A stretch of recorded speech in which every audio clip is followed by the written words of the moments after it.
Tom Rodriguez, family reveal na nga ba? Carla fans, sumagot ng matindi. Dagdag Sheila Falconer nagsalita.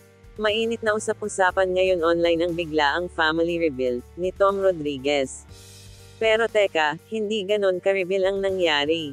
Bakit kamo? Dahil sa larawan na ipinost niya, nakatalikod ang babaeng kasama niya at ng kanyang baby boy.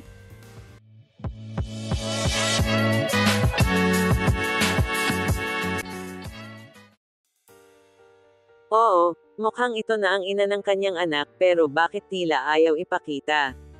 Agad-agad, nag-react ang mga fans ni Carla Abellana, ang ex-wife ni Tom. Hindi nila nagustuhan ang pa-under, at ang ilan ay naglabas pa ng mga larawan ng babae kung saan kita na ang buong mukha. At dahil dito, nagbalik trending ang interview ni Carla, kung saan walang filter ang mga pahayag niya. I was disrespected. I was betrayed. I was lied to. I was used. I was shamed. The disrespect. All the lying. It's too much. Masakit, mabigat, at malinaw, may pinanggagalingan si Carla. Ngunit ang mas nakakagulat, may isang babae na nadawit sa isyu, si Sheila Grace Falconer, isang beauty queen. Agad siyang naglabas ng statement sa social media. Hi everyone. Just to clarify, I'm not Tom Rodriguez's girl, so please stop spreading false rumors. Straight to the point, malinaw ang denial. Pero mas lalo tuloy naging tanong ng netizens. Sino nga ba ang babae sa likod ng litrato?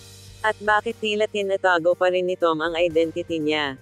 Ang netizens, hati, may nagsasabing, private life na nila yan, pero marami pa rin ang nagsusumigaw ng closure para kay Carla, lalo na sa mga suportado ang kanyang laban mula noon pa. Sa huli, tila isa lang ang malinaw. Ang kwento ni na Tom at Carla ay hindi pa tapos sa mata ng publiko. At kung ganito kainit ang pagtanggap sa isang simpleng likod ng litrato, imagine kung full reveal na. Anong masasabi mo sa family reveal ni Tom? Team Carla ka ba, o open ka sa new beginning ni Tom? Drop your comments and don't forget to follow for more Real Talk Showbiz updates.